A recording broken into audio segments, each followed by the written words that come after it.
देवादिदेव 1008 श्री भगवान महावीर स्वामी की जय जय जय अहिंसा परमो धर्म की जय जय जय परम पूज्य आचार्य गुरुवर श्री विद्यासागर जी महाराज की जय जय जय आचार्य श्री समय सागर जी महाराज की जय जय जय जय बोलिए परम पूज्य मुनिवर श्री प्रमाण सागर जी महाराज जी की। धरती पर बीज बोते हैं, मृदु माटी का संसर्ग पाकर वह अंकुरित होता है, पल्लवित होता है, पुष्पित होता है, उसमें फूल और फल लगते हैं, तब कहीं जाकर वह सार्थक हो पाता है। बीज की सार्थकता फल के रूप में विकसित होने में है। मृदु माटी का संसर्ग पाने वाला वह बीज फलीभूत होता है, वहीं किसी चट्टान पर पड़ा हुआ वह बीज हवा पानी में सड़ गलकर नष्ट भ्रष्ट हो जाता है। बीज मिट्टी में समा करके भी मिटता है और चट्टान में पड़ करके भी मिटता है। बीज का मिट्टी में समाहित होना, अपने क्षुद्र अस्तित्व को विराट स्वरूप प्रदान करना है, और वहीं चट्टान में नष्ट भ्रष्ट हो जाना, अपने अस्तित्व को ही समाप्त कर देना है। हम सबका जीवन एक बीज की तरह है। इसे सही तरीके से सही धरा पर बो दिया जाए तो कालांतर में ये हम सबको महाफल दे सकता है। जो अपने जीवन के इस बीज को धर्म की धरा में बोते हैं, उनका ये बीज फलीभूत होकर उनका जीवन सार्थक बनता है। और इसके विरुद्ध जो विषय कसायों की चट्टान में पड़ जाते हैं, वह अपने जीवन को नष्ट भ्रष्ट कर देते हैं। बीज हमारे हाथ में है। बीज के साथ दो स्थितियां बनती हैं।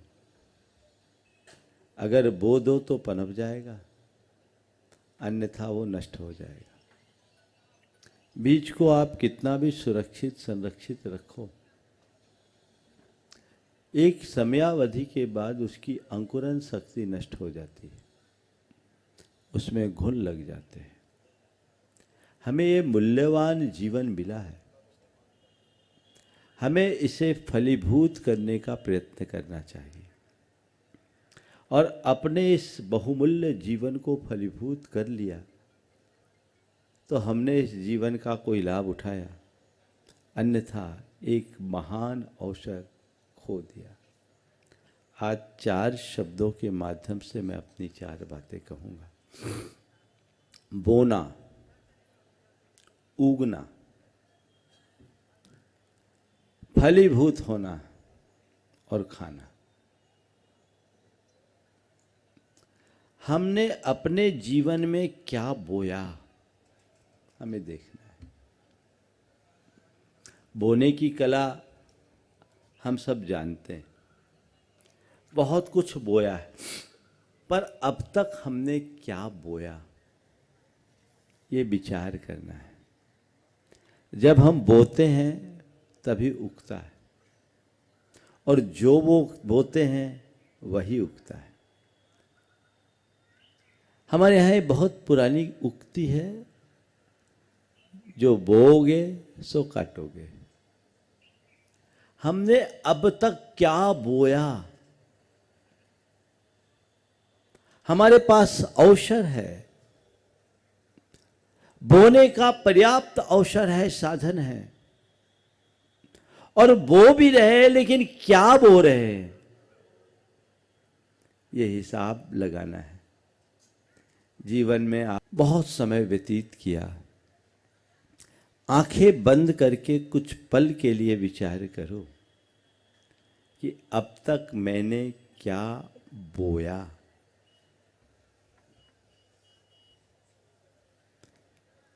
तुलसीदास ने बहुत सार्थक बात कही है। तुलसी यह जग खेत है, मन बच काय किसान, पाप पुण्य दो बीज है, क्या बोना सो जाए। खेत तुम्हारे पास है, किसानी भी तुम्हारी है, बीज भी तुम्हारे पास है, अब तुम्हारे पास ऑप्शन है क्या बोना है। अपने जीवन में हमने अच्छाई की फसल उगाई या बुराई की गाजर घास, ये हमें विचारना है। एक बात ध्यान रखना, जिस खेत में एक बार गाजर घास उग जाती है, उस खेत में अच्छी फसल उगाना बहुत कठिन हो जाता है। जन्म जन्मांतरों से हमारे चित्त की भूमि में गाजर घास पाप के उगे हुए, कुसंस्कारों की गाजर घास उगी हुई है। उनके कारण यत किंचित कुछ अच्छे बीज बोते भी हैं तो वो उग नहीं पाते, और जब तक उगेंगे नहीं तो फलीभूत कैसे होंगे। तो हमारी पहली कोशिश ये होनी चाहिए कि हम बोने की बात बाद में करें, सफाई की बात पहले करें। अभी मैं जब बिहार करके आ रहा था, रास्ते में बहुत खेत मिले, एक दो बार खेतों में भी रुकने का योग। मैंने देखा कई खेतों में किसानों ने पूरी मिट्टी को पलट दिया, बोले पिलाऊ कर रहे। क्या करते हैं इसको? पिलाऊ। ऐसा क्यों? क्योंकि इसलिए कि ऐसा करने से खरपतवार नहीं उगती। हमें भी अपने चित्त की भूमि को अगर साफ स्वच्छ करना है तो कुसंस्कारों की इस खरपतवार को नष्ट करने का उपक्रम करना होगा। उसके लिए परम पुरुषार्थ का पिलाऊ चलाना होगा। एक बार उन सबको समाप्त करे, इन कुसंस्कारों को नष्ट करे, और जब वो सब समाप्त हो जाएगा तब उसमें जो भी बोया जाएगा वह न केवल उगेगा अपितु फलीभूत भी होगा। हम धर्म के क्षेत्र में बहुत कुछ करते हैं। दान करते हैं, त्याग करते हैं, तप करते हैं, व्रत करते हैं, उपवास करते हैं, अन्न सद अनुष्ठान करते हैं। अच्छी बात है, लेकिन इन सब के होने के साथ मनोवृत्ति तो वही है। और जब तक हमारी मनोवृत्ति नहीं बदलती तब तक जीवन का मजा नहीं है। आखिरकार ये मनोवृत्ति क्यों नहीं बदलती?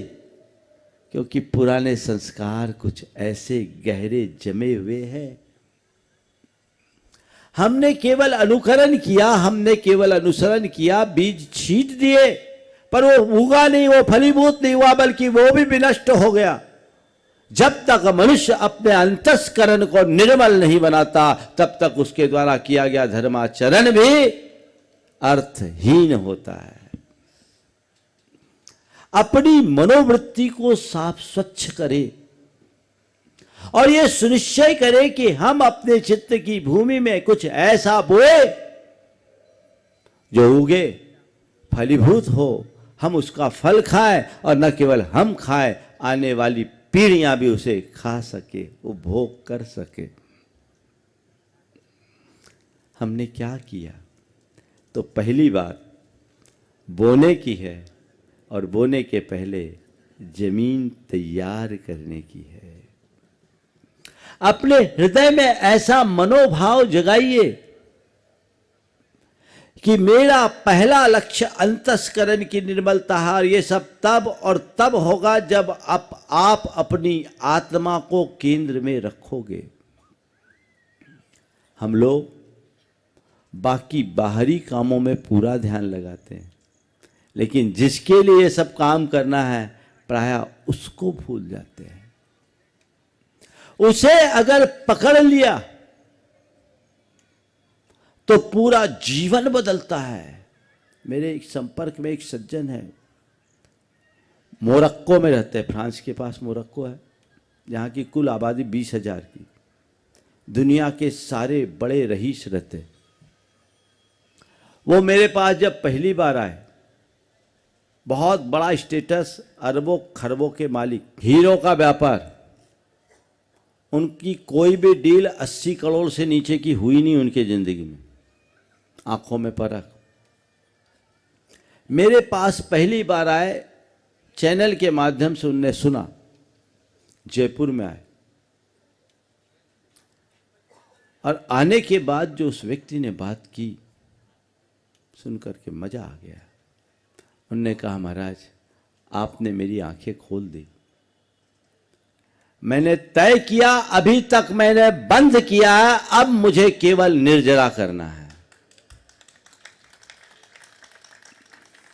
और आप सुन के आश्चर्य करेंगे, वो व्यक्ति जो हजारों करोड़ का मालिक, उसके जीवन में ऐसा बदलाव आया कि उसने अपने आप को बहुत सीमित कर लिया और मुझसे कहा, महाराज मेरी कुछ व्यक्तिगत लायबिलिटीज है, उसे पूरा करके मैं सबसे मुक्त होना चाहता हूँ।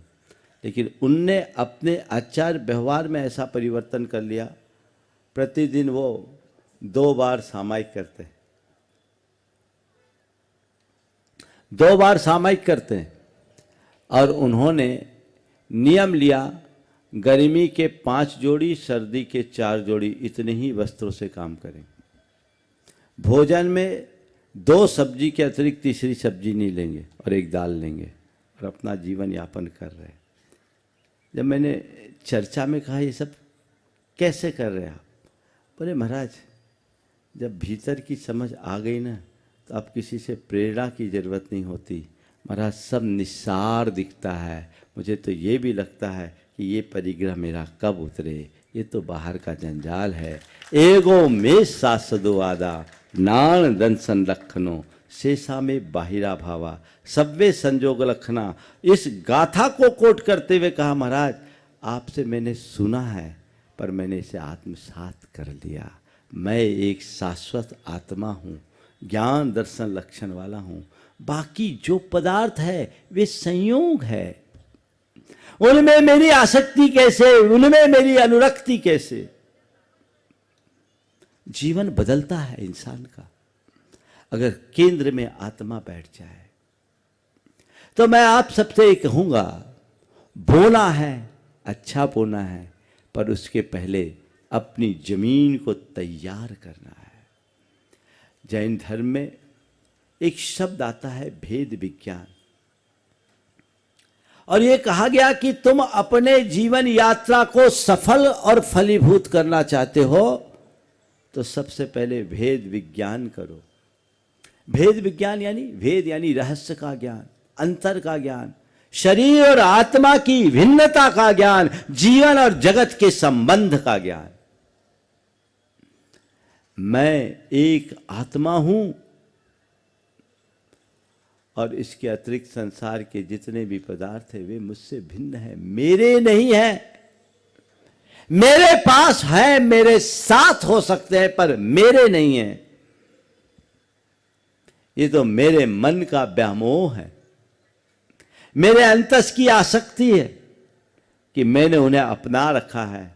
अपना नहीं रखा, उन्हें अपना मान रखा है, अपना बना रखा है। पर संसार में आज तक किसी की कोई चीज उसकी अपनी नहीं हुई, सब एक दिन छूट गया है। ये शरीर भी जब तुम्हारा नहीं तो फिर बाकी बातें क्या। जिस दिन तुम्हारे हृदय में ये श्रद्धान बैठेगा ना, उस दिन तुम्हें कुछ कहने की जरूरत नहीं पड़ेगी कि भैया ये करो, वो करो, ऐसा करो, वैसा करो। लेकिन जब तक बाहर की चीजों में आसक्ति बैठी रहेगी, तब तक तुम्हें कोई कितना भी प्रेरित करे फर्क नहीं पड़ेगा। इधर से सुनोगे, इधर से निकालोगे, थोड़ा बहुत हो भी गया तो मन में एक अलग प्रकार की कसक आ जाएगी। जबकि एक तत्वज्ञानी, एक भेद विज्ञानी ये समझता है ये सब पर है, इनमें तत्परता कैसी? ये जब मेरे है ही नहीं तो इनको रखने वाला मैं कौन और इन्हें देने वाला भी मैं कौन? चीजें तो मेरी है ही नहीं। आज है, कल रहे न रहे कोई भरोसा नहीं। समय कब बदल जाए, किसके साथ क्या घटना घट जाए, कोई पता नहीं। इसलिए समय रहते मैं इसे सार्थक बनाऊं, अपने परिणाम को निर्मल करूं, स्वयं को राग द्वेष मोह के और विषय विकारों की कलुषता से मुक्त करूं, फिर उसमें मैं पुण्य का बीज बोऊं। वो बीज फलीभूत होगा, उगेगा, फलीभूत होगा और हमारे पूरे जीवन को चमत्कृत करेगा। अभी तो क्या होता है, लोग सोचते हैं अच्छे बीज नहीं फल रहे तो चलो जो फल रहा वही सही, कम से कम हरा हरा तो दिख रहा है ना। गाजर घास गर्मी में भी हरा भरा दिखता है, हाँ दिखता है ना। पर ये बताओ, गाजर घास की हरियाली तुम्हें सुकून दे सकती है क्या? नहीं ना। पूरा खेत गाजर घास से भरा, वो एक तरफ, और एक छोटा सा पेड़, हरा भरा पेड़ एक तरफ। किसके प्रति आकर्षित होगे? गाजर घास से भरे खेत के प्रति या हरे भरे पेड़ के प्रति? किसके प्रति बोलो? हाँ, पेड़ के प्रति ना। लेकिन अभी सब भ्रम में जी रहे हैं, सब इस गाजर घास को ही सींच रहे हैं, इस भाव से कि आज नहीं कल फलीभूत होगा और इसमें मीठे फल आएंगे, मधुर फल आएंगे और हम खाएंगे। यही तो कर रहे हो आज तक। बोलो, किसको सींच रहे हो? किसको सींच रहे हो? जो हुआ हुआ उसी को ना। धारा बदलिए, ये भ्रम तोड़िए। पूरी जिंदगी इसको सींच सींच के खपा दोगे पर इसमें कोई मधुर फल उगने वाला नहीं है। तुम्हारा श्रम, तुम्हारी शक्ति सब यूं ही व्यर्थ हो जाएगी। फलीभूत कीजिए, इस सच्चाई को जानिए। अभी तक मैंने जो कुछ भी किया है वह सब व्यर्थ है, वो व्यर्थ है। कभी ऐसा एहसास होता है? बोलो, अगर थोड़ी देर के लिए आपसे कहा जाए कि अपने जीवन की उपलब्धियों को गिनो, तो जिन चीजों को अभी तक आपने जोड़ा है, संग्रहित किया है, आपका अंतर्मन बोलेगा कि इन्हें मैं अपने जीवन की उपलब्धियों के रूप में गिन सकता हूं? बोलो, नहीं ना। पता है तुम्हें ये सब व्यर्थ है, लेकिन फिर भी तुम उसके ही पीछे लगे हो, क्योंकि तुम्हें व्यर्थ में भी अर्थ दिख रहा है। व्यर्थ में भी अर्थ दिख रहा है, लेकिन बंधुओं अर्थ नहीं, अनर्थ है। सच्चे अर्थ को समझो और व्यर्थ को सही अर्थ दो। जो दे सके व्यर्थ को अर्थ, वही सिद्ध, वही समर्थ। अर्थ दीजिए, जीवन के अर्थ को पहचानिए और इसको, इस भ्रम को तोड़िए, संकल्पित हो जाइए। धर्म के क्षेत्र में अपने आप को आगे बढ़ाना चाहते हैं तो भेद विज्ञान करते हुए अपने कुसंस्कारों को विनष्ट करने का संकल्प लीजिए, आगे बढ़िए और फिर उसमें जो बोया जाएगा वो निर्बाध गति से उगेगा। और यदि उसे समय समय पर तत्व ज्ञान की खाद पानी दी जाती रहेगी तो वो फलीभूत भी होगा। और न केवल फलीभूत होगा, वो फलीभूत होगा, आपको तो उसके फल खाने के अवसर मिलेंगे ही, आने वाली पीढ़ियां भी खाएगी। आपकी क्या तैयारी? फल खाना चाहते हो? बोलो, खाना चाहते हो? बोए क्या हो? पहले कभी कुछ अच्छा बोया होगा, वो आज फलीभूत हो रहा है। कितने दिन चलेगा? बोलो कितने दिन चलेगा? एक दिन सब निःशेष हो जाएगा, बचेगा क्या? आगे के लिए तो कुछ बो, और बोने के लिए भूमिका बनाओ, तैयारी करो, वैसा लक्ष्य बना करके चलो, तब चीजें उगेगी और तब आप उसका उपभोग कर पाओगे। आज लोग खाना तो चाहते हैं, लेकिन बोना, उगाना, फलीभूत करने का पुरुषार्थ नहीं करते। पहले बो, उगाओ, फलीभूत करो, फिर खाओ। ऐसे बैठे बैठे कुछ नहीं होने वाला। अपने जीवन का वह लक्ष्य सुनिश्चित कीजिए जिससे जीवन को सही दिशा मिल सके और आगे बढ़ा जा सके, बढ़ाया जा सके। गुरुदेव ने अपने जीवन काल में ऐसा परम पुरुषार्थ किया, ऐसा परम पुरुषार्थ किया कि आज वे बट वृक्ष की भांति सारे संसार को अपनी छाया प्रदान कर रहे हैं। पेड़ पेड़ होता है, लगाने वाला न रहे तो भी वो अपनी छाया लंबे समय तक देता रहता है। गुरुदेव ने कभी वो बीज बोया था, उसे उगाया, फलीभूत किया, उसे खाया कम, खिलाया ज्यादा। हम सबके लिए आज भी वह वृक्ष है जो छाया दे रहा है, जिसकी शरण में आते ही हमारा सारा संताप पल में नष्ट हो जाता है। उनने ऐसा पेड़ दिया, ऐसा वृक्ष दिया जो सबके लिए सरल है। अब हमारी जिम्मेदारी क्या है? हमारी जिम्मेदारी ये नहीं कि हम केवल उसकी छाया और फल का उपभोग करें, ये हमारी जिम्मेदारी नहीं है। हमारी जिम्मेदारी ये है कि हम तो छाया और फल का उपभोग करें ही, आने वाली पीढ़ियां उससे लाभान्वित होते रहे, इसे भी सुनिश्चित करें। ये जिम्मेदारी किसकी है? ये जिम्मेदारी किसकी है? अपनी है। आने वाली पीढ़ियां भी इससे लाभान्वित हो, ये हमारी जिम्मेदारी है। और उस जिम्मेदारी का एहसास करते हुए सभी को उस तरीके का प्रयत्न करना चाहिए, पुरुषार्थ करना चाहिए। अपने जीवन को आगे बढ़ाना है। मोक्ष मार्ग तभी चलेगा जब उस पर चलने वाले लोग निरंतरता बनाए रखेंगे। हमारा यही मार्ग है। इस मार्ग को अंगीकार करते हुए हम सब आगे बढ़े और अपने जीवन में कुछ अच्छा गढ़े। अभी महाराज जी ने एक बहुत अच्छी बात कही कि कोई असंयम में डूब रहा हो तो उसे डूबते देखकर एक संयमी साधक के हृदय में बड़ी पीड़ा होती है। वो चाहता है ये भी तिरे, ये भी पार उतरे। जो डूबते हैं वो डूबने में आनंद लेते हैं, लेकिन जो तिरता है वो तिरने में और तैराने में आनंद मनाता है। किसी को डूबता देख के उसके हृदय में बड़ी पीड़ा होती है। संत यदि तुम्हें कुछ कहते तो ये कोई उनका रूटीन नहीं है, ये उनके हृदय की मुखरित करुणा है।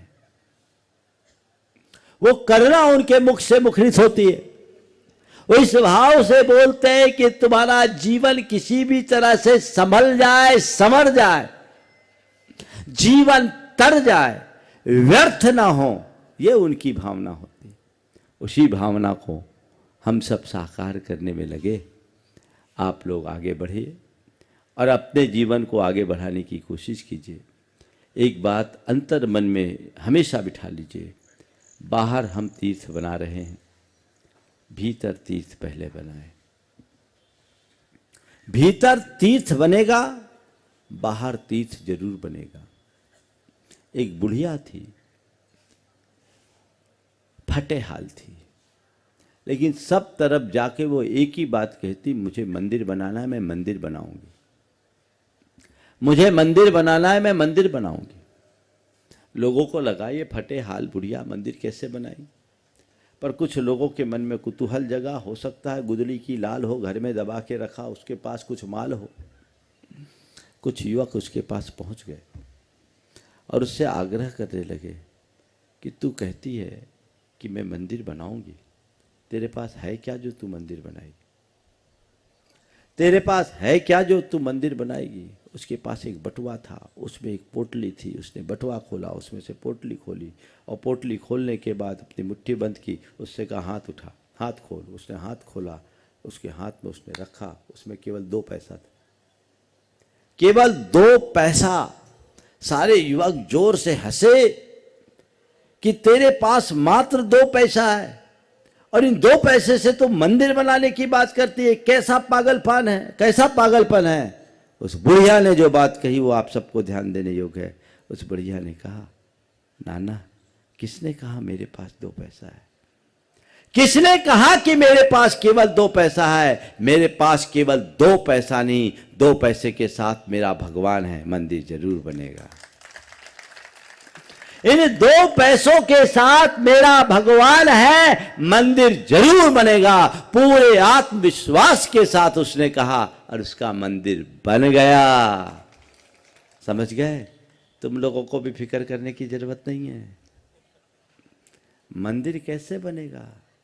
मंदिर बनेगा क्योंकि हमारे हृदय में हमारे भगवान हैं और हमारे पीठ पर हमारे गुरुदेव का आशीर्वाद है। मंदिर बनेगा।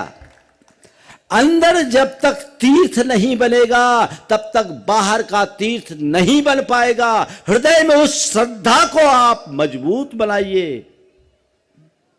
अभी तो तुम लोगों के पास कोई मांगने पहुंच जाए तो तुम बगले झांकते हो, सोचते कब पिंड छूटे। 5-7 चेहरे तो बदनाम हो गए होंगे, उनको देखते ही लोग सोचते होंगे अब तो कुछ देना पड़ेगा। अरे ये जो सोच है, इस सोच को बदलिए। उन्हें देखकर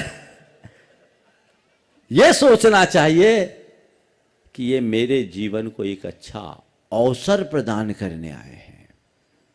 तुमसे कोई टैक्स लेने नहीं आता। दान को हमेशा हर्ष से भर कर देना, अपने धन को सार्थक बनाने के लिए देना, अपने जीवन को सार्थक बनाने के लिए देना। कभी ये मत सोचना कि हमसे कोई कहे तब हम दें। तुम ये सोचो मेरे पास जब तक है तब तक मैं दूं, कोई कमी ना हो। ये प्रयास होना चाहिए। ऐसा प्रयास बनेगा, जीवन निश्चित सफलीभूत होगा। हबीबगंज का मंदिर तो बन ही रहा है। टीटी नगर का मंदिर भी बहुत विराट रूप लेने जा रहा है। बहुत भव्य मंदिर, 9 वेदियों वाला 3 मंजिल का ये मंदिर। अमर और उसकी पूरी कमेटी जब मेरे पास आई थी, इतने बड़े मंदिर का स्वरूप बना। मैंने पूछा, अमर तुम बनाओगे कैसे? बोले महाराज हमें कोई चिंता नहीं, आपका आशीर्वाद है, मंदिर बन जाएगा, आप तो आशीर्वाद दो। बड़ा विश्वास। और इन्होंने एक पूरे पिछले 4-5 वर्षों में मैंने देखा, इनने 2 वाक्य के अलावा तीसरा वाक्य मेरे सामने कभी कहा ही नहीं। जैसा आपका निर्देश और जैसी आपकी अनुकूलता, किसी भी प्रसंग में। ये बात मैं मंच से इसलिए कह रहा हूं कि यही अनुकरण सबको करना चाहिए। समझ गए? श्री कृष्ण भोजन कर रहे थे, रुक्मणी पंखा झेल रही थी। अचानक वो थाल छोड़ करके बाहर की तरफ जाने लगे। रुक्मणी कही, कहाँ जा रहे हो? भोजन तो कर लो। अब भी आया और थोड़े आगे गए, दरवाजे तक लौट के वापस आ गए। फिर खाना खाने बैठ गए। रुक्मणी ने पूछा, क्या बात है, ऐसी क्या बात आ गई थी कि जो थाली छोड़ करके आप चले गए? बोले, क्या बताऊं, मेरे भक्त पर कुछ लोग पत्थर फेंक रहे थे। मेरे एक भक्त पर कुछ लोग पत्थर फेंक रहे थे, इसलिए मैं उन्हें बचाने के लिए जा रहा था। तो फिर लौट क्यों आए? बोले, अब मेरी जरूरत नहीं। लौट क्यों आए? अब मेरी जरूरत नहीं। बोले, क्यों? क्योंकि उसने खुद पत्थर उठा लिए। तो कृष्ण तुम्हारा साथ तभी देंगे जब तुम्हारे हाथ खाली होंगे, हाथ बंधना में जुड़े होंगे, तुम्हारे हाथ में पत्थर होंगे तो कभी नहीं होगा। गुरुओं के पास हमेशा शरणागत बन करके आओ। मैं अक्सर कहता हूँ, गुरु चरणों में दर्शनार्थी बनकर मत आओ, गुरु चरणों में शरणार्थी बनकर आओ, जीवन बदलेगा। ये आदर्श अनुकरण करो। जब तुम लोग अपना दिमाग लगाने लगते हो, और कुछ लोग तो ऐसे कि हम लोगों को भी ज्ञान देने लगते हैं, हम लोग ऐसे ज्ञानियों का बड़ा सम्मान करते हैं। नहीं, अनुभव के आधार पर चलना चाहिए और जीवन को उसी दिशा में आगे बढ़ाने का प्रयत्न करना चाहिए। आज आपके इस जिनालय की बात पहले करनी पड़ेगी, क्योंकि यहाँ बैठा 9 वेदियां बननी है। अभी 9 के 9 वेदियों के पुण्यार्जक की आवश्यकता है। जिन्हें अपना धन सार्थक करना है, आज ही कमेटी से संपर्क करें। जिन्हें अपने द्रव्य को सार्थकता प्रदान करनी है, कमेटी से संपर्क करें। 1-2 दिन में मुहूर्त आज पता लग जाएगा, उसका शिलान्यास होना है। इस मंदिर में अभी 5 भगवान बाकी हैं, 5 भगवान बाकी हैं, 5 वेदियों के मूल नायक, जिन्हें विराजमान करने का सौभाग्य पाना है। जीवन भर की उपलब्धि होगी। भोपाल के हृदय स्थल का ये मंदिर आने वाले 100 साल तक तो इसमें कुछ नहीं होने वाला। और ये मंदिर तो, मूल मंदिर तो पूरा पत्थर का बना हुआ है, शिखर, हजारों साल तक कुछ नहीं होगा। बाहरी ढांचा भले आरसीसी बनाया बजट की कमी के कारण, लेकिन 5 भगवान, 9 वेदियां और 3 उत्तुंग शिखर, इनके लिए जो परिवार हृदय सभर होकर उदारता का परिचय दे और अपने धन को सार्थक करना चाहता है, आज शाम तक कमेटी से संपर्क कर ले। कमेटी उनको मेरे पास ले आए और इस कार्य को पूरा करे और ये तय करे कि आने वाले समय में 2-4-6 महीने में मंदिर पूरा करे और शीघ्र भव्याति भव्य तरीके से इसका पंचकला अलग संपन्न किया जाए। ये प्रयास आप सबको करना है। दूसरी ओर हबीबगंज का कार्य एक महत् कार्य, महाराज श्री ने बहुत मेहनत की आप लोगों के बीच। जो काम आप लोगों का था, उस काम के लिए महाराज श्री को आगे आना पड़ा। इसलिए आना पड़ा कि ये गुरुदेव का अधूरा काम है, उसे पूरा करना हम सबकी जिम्मेदारी है। महाराज की इस प्रयास की मैं भूरी भूरी प्रशंसा करता हूँ, सराहना करता हूँ। और उसको अभी मिल करके पूरा करना है। जब तक वो उद्देश्य पूरा ना हो तब तक आपको शांत नहीं बैठना है। ये जिम्मेदारी आप लोगों की है। गुरुदेव से आप लोगों ने बहुत कुछ पाया है। चुल्लू भर देने में संकोच नहीं होना चाहिए। उनने तुम्हें दरिया भर दिया है और तुम कितने कंजूस। चुल्लू भर देने में तुम्हारा हृदय संकुचित होता है, ये उचित नहीं है। अपनी दृष्टि को बदलने की आवश्यकता है। अच्छे कार्यों में अपने द्रव्य को लगाओ, अपने धन को सार्थक बनाओ, अन्यथा एक दिन तो सब छूट जाने वाला है। जो अपना धन अच्छे कार्य में लगाता है उसका जीवन धन्य हो जाता है, और जो केवल जोड़ के रखता है उसका एक दिन निधन होता है। निधन तो होना ही। इससे पहले कि तुम्हारा निधन हो, जीवन को धन्य करो, वैसा पुरुषार्थ करो कि आने वाली पीढ़ियां उससे धर्म की प्रेरणा ले सके और अपने जीवन को आगे बढ़ा सके। आज महाराज श्री आए, मिले, बहुत अच्छा लगा। ये जो बीच के लोग हैं ना, महाराज ने बहुत अच्छी बात की। दीवारों में रहते हैं और दीवार खड़ा करने में आनंदित लेते हैं। आप रहिए, आप अपने दीवारों में रहिए, हम लोग उन्मुक्त आकाश के नीचे रहते हैं और उन्मुक्त जीवन जीते हैं। साधुओं की पुस्तक खुली पुस्तक होती है। और आप लोगों को एक सुझाव जरूर दूंगा, साधुओं के बारे में अपना दिमाग लगाना बंद करो, अपने बारे में सोचो, जिससे तुम्हारा उद्धार हो। इस तरह की बातें करने से मामले बहुत गड़बड़ाते हैं। सही रास्ते पर चले और हम अपने जीवन को आगे बढ़ाएं। हम लोग सब एक हैं और हम सब हमारे भाई हैं। हम लोग गुरुदेव की इस विरासत को आगे बढ़ाने के लिए सब के सब लोग कटिबद्ध हैं। और हम लोगों के अंदर जो अंदर का रिश्ता है वो अटूट है, वो कभी खंडित होने वाला नहीं है, क्योंकि हम लोग रत्नत्रय के उपासक हैं और हर रत्नत्रयधारी का सम्मान करते हैं। क्योंकि हमें किसी मुनि में कोई व्यक्ति नहीं दिखता, हमें उस मुनि के भीतर रत्नत्रय की मूर्ति दिखती है। हमें वो प्रयास करना चाहिए। आज आपके बीच भावना योग, आगामी समय में भावना योग आने वाले 21 तारीख को भावना योग का बृहद आयोजन यहीं स्टेडियम में होने जा रहा है। ये भावना योग जो तन को स्वस्थ, मन को मस्त और चेतना को प्रशस्त करने वाला है। इस भावना योग में इस भावना योग में आप सबकी सहभागिता होनी चाहिए। भावना योग से सब लोग आप लोग परिचित हैं। इस सभा में जितने लोग उपस्थित हैं, मैं उन सब से कहूँगा आज से ही अपने विभिन्न माध्यमों से ये सूचनाएं देना शुरू कर दो। पहले तो मैं आप लोगों से पूछता हूँ, आप लोग भावना योग में भाग लेना चाहोगे कि नहीं? थोड़ा हाथ उठाइए। तो आप तो आओगे। आप सबकी जिम्मेदारी एक एक आदमी कम से कम 10 को प्रेरित करे और उनको प्रेरित करे जो जन्मना जैन नहीं है, वो आए और भावना योग से लाभान्वित होकर अपने जीवन को सफल बना सके और उनके जीवन में एक नई दिशा बन सके। वे अपनी बीमारियों से मुक्ति पा सके, शारीरिक, मानसिक और चैतसिक अस्वस्थता से मुक्ति पा सके। ये प्रयास आप सबको करना है और इसके लिए आप सबको अभी से अभियान में लग जाना। आज तो 16 तारीख हो गई, 21 तारीख में देख रहे हैं। अब 21 तारीख को प्रातः 6 बजे इस स्टेडियम के प्रांगण में आप सबको उपस्थित होना है और इसकी सूचना अपने अपने स्तर पर कमेटी जो करे सो करे ही, आप लोग अपने अपने माध्यम से इन बातों को आगे बढ़ाएं और अपने जीवन को सफल बनाएं।